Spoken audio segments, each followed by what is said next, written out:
Good evening, guys. Locks and Load here with another video. Today's topic, we're going to be talking about magazine capacity in your concealed carry gun.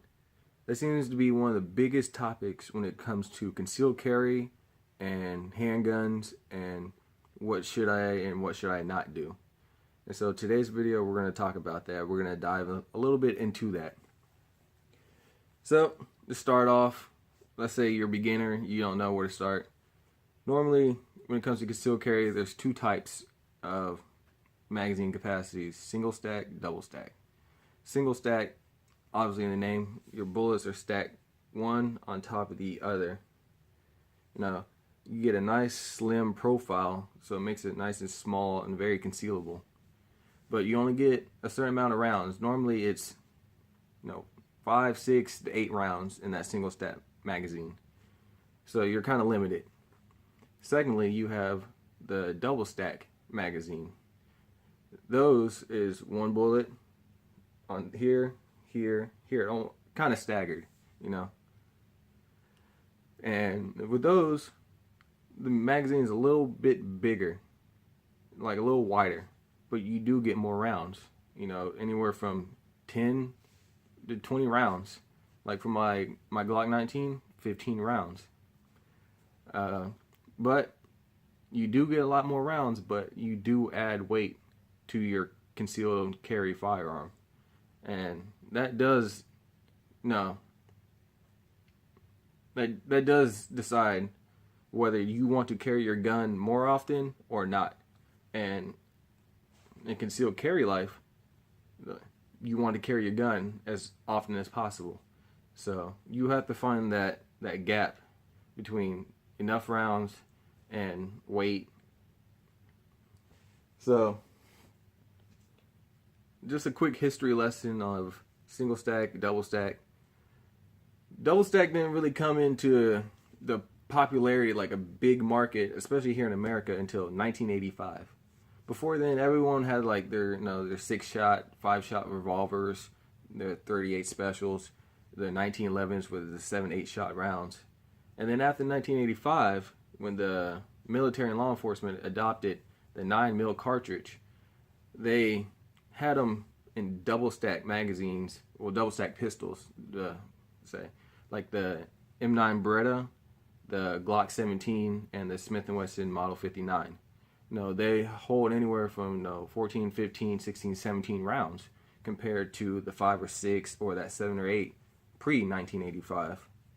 So that right there, a lot of people saw that the military and that the law enforcement had gone from single stack to double stack. And so a lot of people hopped on that train because, the military does it, law enforcement does it, so I should do it.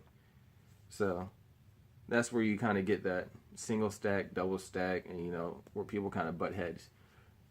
You don't need as many rounds as you think you do, or why limit yourself to your number of rounds? Carry as many rounds as you could possibly carry. And then you got other people, which we'll talk about later when it comes to caliber. But for a quick topic right off the bat, that is your two magazines, the types of magazines that you're going to encounter most likely when you're carrying a handgun or you're deciding to choose a handgun. Single stack with limited rounds, but it's more concealable, less weight, more comfortable, something you'll carry more often. Versus your double stack, more rounds, more opportunity to stop the threat, but also more weight. You probably not want to carry it all the time, every day. So you're going to have to take those two factors into consideration when you're deciding to carry or what to carry. Alright, so next topic is caliber. And just like the magazine capacity, caliber is just another big head-on debate. There's real no perfect answer, no perfect caliber. It's all up to you, the shooter. But we'll go into it anyway. Most common calibers you're going to encounter during concealed carry is 380, 9mm, 40, 45. Those are your tops. And so physics Smaller bullet, more bullets. Bigger bullet, less bullet. That's really what it comes down to when it comes to magazine capacity and the caliber. No, 380s, they're small guns, so you're not really gonna get too much. You're gonna get 5 to 7, 8 shots for 380. 9 mil, 9 mil is just no, it's all around. So it's hard to say specifically. Like 9 mil, for your typical carry single stack 9 mil, you're gonna get 6 to 8 rounds. Double stack, 12 and up. You know, they got all kinds of magazines for 9 mil. 9 mil is the most common caliber you're gonna find for a handgun in America, probably in the world. 40, typically if you get 10 rounds in a 9 mil, you'll get 9 to 8 rounds with a 40. With 45, 6 rounds. Whereas with that 9, you get 10. 40, you get like 8. 45, you get 6. It's just 45 is a big bullet. You can't hold as many of them.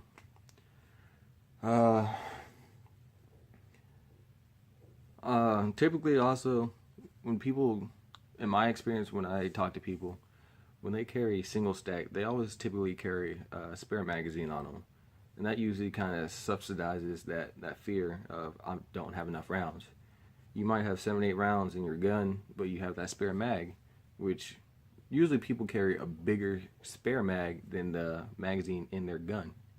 So if the flush magazine in your gun holds 7 rounds, some people typically carry a spare mag that will hold 9 rounds.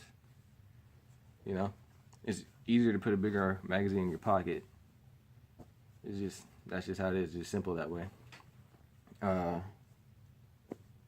That's about it. Next, we're gonna be talking about stopping power.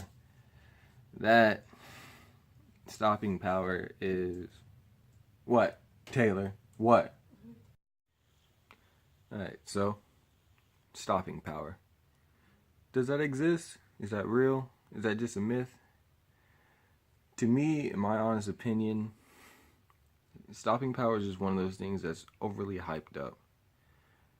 To me, shot placement is the key factor when it comes to actually stopping a target from assaulting you, like dead right there on the spot. Some people think that 45, that like 2 rounds of 45 is just gonna solve all problems, stop all walks of life, just a one gun to just kill everything on the planet. Is that true? No, it's not true. 45 will kill you just as easily as a 22 will, with the right shot placement. You could shoot somebody with a 45 in the foot and they'll run off and live. You can shoot somebody in the heart or the head with a 22 and they'll die. So when it comes to stopping power, don't get overly too caught up in stopping power, big bullet, little bullet. Focus more on your shot placement and what you're hitting. Because honestly, the only reason they really used 45 was because back in the day they were using FMJ ammo. And so 9mm wasn't big enough or didn't deliver enough of a punch and a FMJ type round back in those days as did the 45, because with the FMJ you're not getting that expansion like a hollow point. You're just getting a straight through penetration. And so if you're getting that, you're going to want to use the biggest bullet that you can use, which is a 45. But nowadays with hollow points and technology, that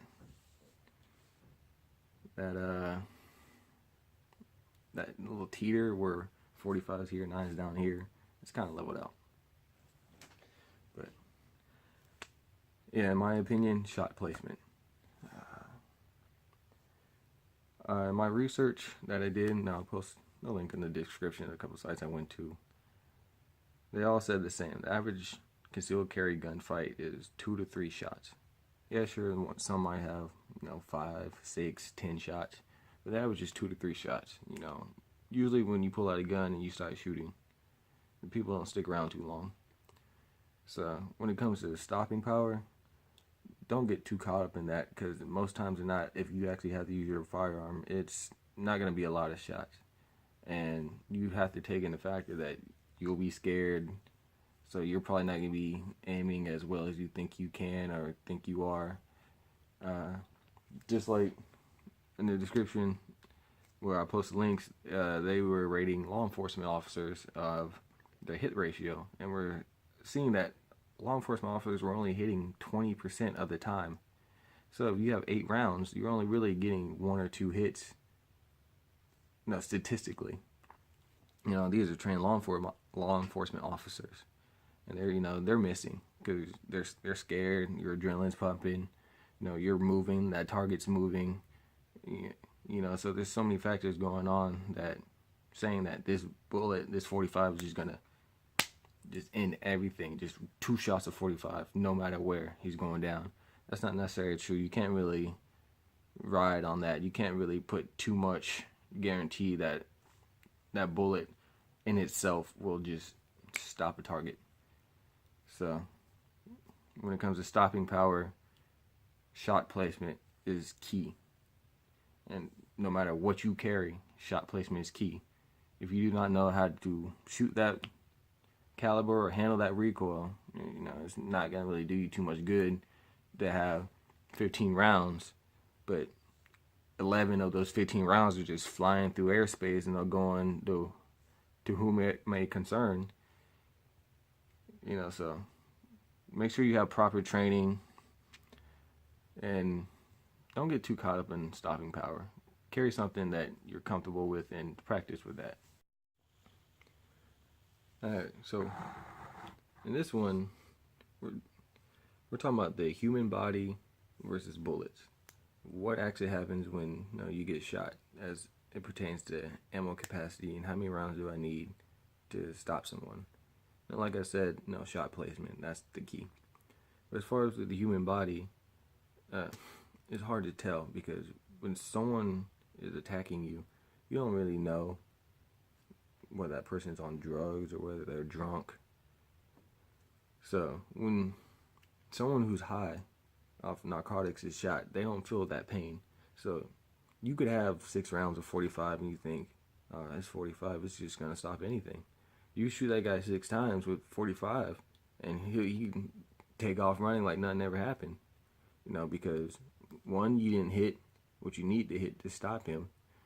2, he could have been high or drunk off or something, so his body doesn't really know that it's actually been shot, it's bleeding out, and he's suffered a fatal wound, and he's off running, gone. And also, thirdly, that bullets don't typically just stop people like that, like people see in movies where some guy gets shot 1 or 2 times and then he just dies. That doesn't happen in real life, because I see in movies like he'll get shot right here in the shoulder, right here in the side or in the back, and then I'm dead. That doesn't necessarily happen too much. You might knock them down and they might have a hard time getting up, but they're not gonna just die instantly. They could still pull triggers. They could still attempt to harm you. So when it comes to that's something else you gotta take in, is that no matter what caliber you carry, it's not just gonna just drop somebody. It's just not, unless you hit them in the head or the heart. Most likely they're gonna get hit and they're gonna take off running. I mean, which is all right, because in a concealed carry, defensive situation, you just want to protect yourself. So whether you pull your gun, no shots are fired, they put their hands up and leave, good, you're safe, you're alive. Whether you have to draw your gun and fire and actually hit them and they take off running, fine, you're alive. You did what you were supposed to do. You protected yourself, you stood your ground, you fought back. So again, like stopping power and ammo capacity, there's too many grays in this topic, this discussion, to necessarily just say you need 7 rounds of 45 ACP and that is it. That's not necessarily true. It might not work. You could have 15 rounds of 9 mil. and it still may not work. The best thing to do, once again, shot placement, shot placement, shot placement. As long as I have this channel, I will stress that to the day I die. Shot placement. You hit them where it counts, they will go down. It does not matter what size bullet, whether it's a hollow point, whether it's an FMJ, whether it's a Hornady, or whether it's a white box or Tula. You hit them in the right spot, they're gonna go down. And it's just as simple as that. Alright, so your environment and ammo capacity. How do those two marry together? First of all, no, here, the city I live in this area of Jacksonville I live in, it's not bad. You know, there's not much crime going on here, so I don't need necessarily a lot of rounds, out here in this area, because things don't really happen. And I can get by with a 380 in my pocket, But there's some areas of Jacksonville that I travel to that are not as good as this area. In those areas, you might want to carry a double stack, or you might want to carry a spare mag. So you got to take that into consideration too when it comes to ammo capacity. If you're going out in the hood, honestly, I'm gonna probably carry a double stack and probably a spare mag. That's just me. As far as here, where it's mostly diverse, it's mostly Caucasian here, so it's not bad. You don't really get a lot of crime out here. Just mostly dumb kids just doing kid stuff. But yeah, depending on where you go, and especially the time of day where you go, that does factor into what you carry and how many rounds that you're carrying with you. So take stock of that. If you're going to a questionable area, you might want to carry a little bit of extra ammunition just in case. Now, if you're just going to a nice little area, you're just going for a stop in the store, you don't need a Glock 19 or a double stack mag. You just throw a little 380 in your pocket, a nice little pocket 9mm, and you should be good. But like I said, this is Jacksonville, Florida. Jacksonville, Florida is not United States. It's in the United States, but it doesn't, what happens here is different over there, in Texas and Chicago, definitely. So take stock of that. Before you leave your house, where are you going? Where may you go? And plan accordingly. If you're going to an area into the unknown, it's always good to have X amount of rounds with a spare mag, just to be on the safe side.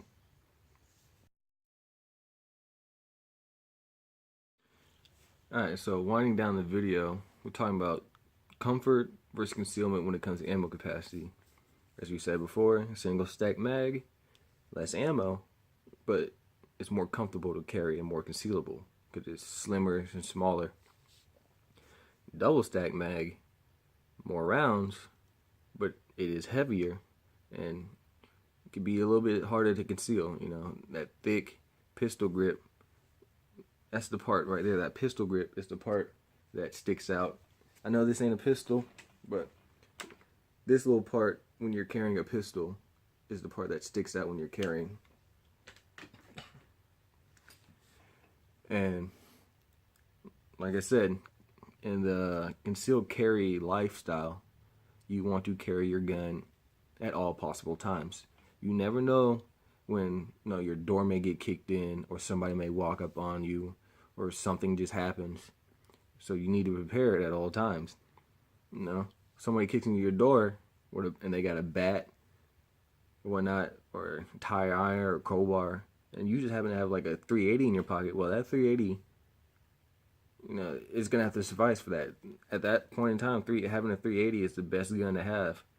I don't want to get too off topic, but comfort versus concealment, you have to find that middle ground of this is the right amount of rounds that makes me feel comfortable versus this is too many rounds, this is too heavy and it's not comfortable. I got a slim gun, it's very concealable, but the amount of shots in it is very concerning to me. I don't feel comfortable carrying it. I have a lot of rounds, but is sticking out, and I can see that it's printing, and it concerns me that someone else is going to see that I'm printing.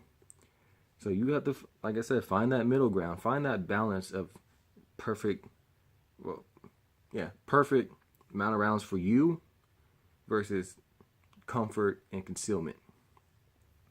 Last topic. All of this leads up is just you have to find something that is comfortable to you. If you are comfortable with a 6-shot revolver, then carry that 6-shot revolver and practice with it. If you like a Glock 19 with its 15 rounds and you carry a spare mag just because that's just you and you feel comfortable with all the rounds in the world, then carry that way and practice that way. Carry your gun that way. And like I said, shot placement. Stopping power, don't get too caught up in it. You know, with today's technology, the margins of error for these bullets of foot-pounds, muzzle energy, stopping power, they're kind of neck and neck. You know, it's not too much of a difference. Unless you're doing something like 9mm and Smith & Wesson 500, then that's the difference. But most people don't carry a Smith & Wesson 500 for concealed carry. I think I already said shot placement. I think I've said that numerous times. Now, me.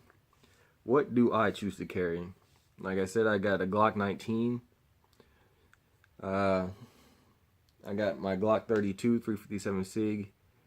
But me personally, I feel more comfortable with a 45. I feel like I'm kind of being a hypocrite of everything I'm saying, but just based off the history of the 45 ACP round, you know, all the wars it's fought and all the conflicts, the military, the law enforcement, and I feel more comfortable with a 45. To me, having a 45 ACP is something that's gone through 2 world wars, the Korean War, the Vietnam, you know, Grenada, Panama, etc. You know, the Gulf Wars, Iraq, Afghanistan is still being used by special forces today. You know, it really speaks to the caliber. You know, 9mm is a great round, but in my opinion, I just choose to carry 45. But like I said, carry what you feel comfortable with. Anyway, I'm in the video. This is Locks and Load. I enjoy making the video. Comment, subscribe, and I'll see you. Locks and Load out.